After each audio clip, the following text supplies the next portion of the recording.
Hello दोस्तों, कैसे हैं आप लोग। दोस्तों, आज हम कोई बड़ा टॉपिक नहीं करने वाले हैं, बस आज खाली धूम मचाएंगे। अब आप लोग कहेंगे भाई पहले तू बता दे, उसके बाद धूम मचा लेंगे। तो सुनिए, आज हम बात करने वाले हैं ऐसन ट्रिकवा के बारे में कि आपको फट से याद हो जाएगा कि कौन सी रचना क्या है, मतलब कि एकांकी है कि निबंध है कि भाषण है कि कहानी है।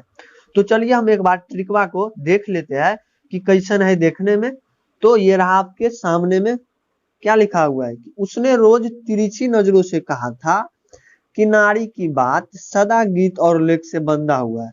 अब आप लोग सोचेगा भाई ये क्या लिखा हुआ है, इससे क्या मतलब है हमको। तो देखिए, सबसे पहले हमको ये बताइए, नारी मतलब लड़की। अब लड़की कहीं मिल जाए, चार लड़की, तो क्या होता है वहां पर बतकही। मतलब भाई साहब, अगर चार लड़की कहीं मिल जाए या औरत किसी भी गांव में या किसी भी शहर में, तो क्या होता है, बतकही होता है। होता यह है कि मतलब वो सब जो बात करना चालू करेगा तो भाई कितना भी लेख बना लो, कितना भी आर्टिकल्स बना लो, छपते के छपते रह जाएगा, मत बट खत्म नहीं होगा। तो यहाँ पर आपको ये खाली याद रखना है, ये आपको ये याद रखना है, ये वाला जो ऊपर में दिखा हुआ है कि नारी की बात सदा गीत और लेख से बंधा हुआ है। किसने कहा था तिरछी नजरों से? तो उसने। भाई साहब, उसने किसने? भाई आपको पता ही होगा किसने कहा होगा, है ना। उसने रोज तिरछी नजरों से कहा था कि नारी की बात सदा गीत और लेख से बंधा हुआ है। अब आपको ये तो फट से याद हो जाएगा, है ना। किसने कहा था तो आपको पता ही होगा, भाई उसने कहा था तिरछी नजरों से कि नारी की बात सदा गीत और लेख से बंधा हुआ है। मतलब ऐसे याद रख सकते हैं कि भाई देखो, कहीं पे अगर लड़कियां मिल जाए या नारियां मिल जाए तो क्या करती है भाई, अपन गीत गाती रहती है, आदम बत कही करेगी। भाई साहब, उसका बात खत्म ही नहीं होता है। तो आपको ऐसे याद रखना है कि उसने रोज तिरछी नजरों से कहा था। किसने कहा था आपको पता ही होगा, है ना, कि नारी की बात सदा गीत और लेख से बंधा हुआ है। अब चलिए इसका मतलब हम समझाते हैं। सबसे पहले क्या है, उसने। तो उसने से हो गया उसने कहा था, है ना। उसने तो चैप्टर है ना, चैप्टर नंबर 2, उसने कहा था। तो उसने से यहाँ पर हो जाएगा उसने कहा था। रोज से हो जाएगा रोज, रोज जो चैप्टर है। और तिरछी से हो जाएगा तिरिच, तिरछी से तिरिच हो जाएगा। और जो कहा है, कहा मतलब कहानी। तो ये जो पहला लाइन दिया हुआ है, उसने रोज तिरछी नजरों से कहा था। तो उसने से उसने कहा था, रोज से रोज, तिरछी से तिरिच, और कहा से कहानी। मतलब ये हुआ कि उसने कहा था, उसके बाद रोज, उसके बाद तिरिच। ये जो तीनों चैप्टर है ये सब कहानी है, बस सिंपल है। आपको ऊपर का वाले से याद हो गया कि उसने रोज तिरछी नजरों से कहा था। अब किसने कहा था भाई, आपको ही पता होगा ना, मुझे तो नहीं पता होगा। अब मुझको जो कहा उसको मुझे पता है, तो आपको पता होगा किसने कहा था। तो देखिए, उसने रोज तिरछी नजरों से कहा था, तो उसने से उसने कहा था। रोज से रोज कहानी, मतलब, और कहा से क्या हो गया, कहानी। मतलब ये जो तीनों चैप्टर है, उसने कहा था, रोज और तिरिच, ये तीनों कहानी है। याद हो गया? आई होप आप लोग समझ गए होंगे, है ना। उसने रोज तिरछी नजरों से कहा था, उसने से उसने कहा था, रोज से रोज, तिरछी से तिरिच, नजरों से कहा था मतलब कहानी। तो ये जो तीनों चैप्टर है, उसने कहा था, रोज, तिरिच, ये कहानी है। याद हो गया? चलिए अगला देखते हैं। अगला है, नारी की बात सदा गीत और लेख से बंधा हुआ है। ये तो मैंने बता दिया कि अगर कहीं नारी मिल जाए तो भाई साहब, अगर उस पे हम जो लेख छापना शुरू करेंगे, एकदम लेख के लेख छपा जाएगा, बट खत्म नहीं होने वाला है ना। तो नारी की बात सदा गीत और लेख से बंधा हुआ है। तो यहाँ पर देखिए, यहाँ पर क्या होगा। अब यहाँ पर नारी से हो जाएगा अर्धनारीश्वर, है ना। नारी से क्या हो जाएगा, अर्धनारीश्वर। उसके बाद है क्या, बात, है ना। नारी, नारी से हो जाएगा अर्धनारीश्वर।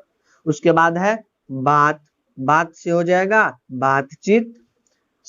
ठीक है। सदा से हो जाएगा ओ सदा नीरा, चैप्टर का नाम है ना। देखिए, नारी, नारी अर्धनारीश्वर में नारी आता है ना, तो नारी से अर्धनारीश्वर। उसके बाद है बात, तो बात से बातचीत। सदा है उसके बाद, तो सदा से ओ सदा नीरा। उसके बाद है गीत, गीत से क्या हो जाएगा, प्रगीत और समाज, है ना। चैप्टर का नाम गीत आया तो मतलब प्रगीत और समाज। उसके बाद है लेख, तो लेख है ना, एक लेख और एक पत्र। देखिए, एक लेख और एक पत्र में लेख आता है ना, तो लेख से हो जाएगा एक लेख और एक पत्र। और उसके बाद है लास्ट में क्या है, बंधा हुआ है।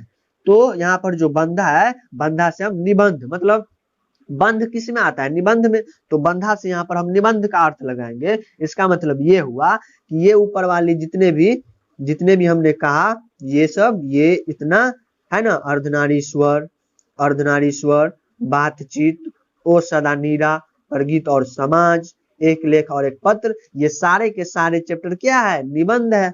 बस सो सिंपल। ठीक है, हम पहले क्या बताया मैंने, ये देखिए, ये क्या बताया, तो उसने रोज तिरछी नजरों से कहा था, किसने कहा था, है ना, उसने कहा था, हमको नहीं पता है, आपको पता होगा, उसने कहा था रोज तिरछी नजरों से कि नारी की बात सदा गीत और लेख से बंधा हुआ है।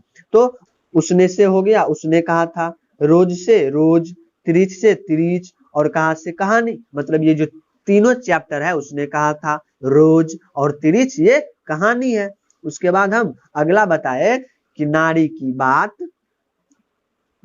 बात सदा गीत और लेख से बंधा हुआ है, मतलब जितना भी है, नारी, बात, सदा, गीत, लेख, बंधा, है ना, इसी का अर्थ लगाना है। तो नारी मतलब अर्धनारीश्वर, है ना, अर्धनारीश्वर में नारी आता है ना, तो नारी का मतलब हो जाएगा अर्धनारीश्वर, बात का मतलब हो जाएगा बातचीत, सदा से क्या हो जाएगा, ओ सदा नीरा, है ना, सदा किस में आता है, ओ सदा नीरा में, तो सदा से हो जाएगा ओ सदा नीरा। अब गीत है, तो गीत किस में आता है, प्रगीत और समाज में, तो गीत से हो जाएगा प्रगीत और समाज। अब है लेख, है ना, लेख, तो लेख किस में आता है, एक लेख और एक पत्र में, तो लेख का हो जाएगा एक लेख और एक पत्र, और लास्ट में जो है बंधा हुआ है, तो बंधा से हो जाएगा निबंध, मतलब ये सारे के सारे चैप्टर है सब निबंध है। अब बच जाता है ये चारों, ये देखिए ये सब बच जाता है कि ये कौन है, संपूर्ण क्रांति क्या है, सिपाही की माँ क्या है, झूठन क्या है, और शिक्षा क्या है। तो हमको तो इस चार के अलावा सब याद हो गया है ना, ट्रिक से, कि उसने रोज तिरछी नजरों से कहा था, है ना, उसने रोज तिरछी नजरों से कहा था कि नारी की बात सदा गीत और लेख से बंधा हुआ है। तो इस ट्रिक से तो हमको चार के अलावा सब याद हो गया, फट से भी याद हो गया होगा आपको, आई होप। अब जो ये चार बचा, तो इस चार में देखिए, संपूर्ण क्रांति है क्या है, एक भाषण है जो जयप्रकाश नारायण जी थे, वो 5 जून 1974 को पटना के गांधी मैदान में एक ऐतिहासिक भाषण दिए थे, है ना, एकदम इतिहास में दिए थे, है ना, अभी तो नहीं दिए थे, है ना, बहुत साल पहले 1974 में दिए थे, 5 जून 1974 को। तो संपूर्ण क्रांति क्या हो गया, ऐतिहासिक भाषण।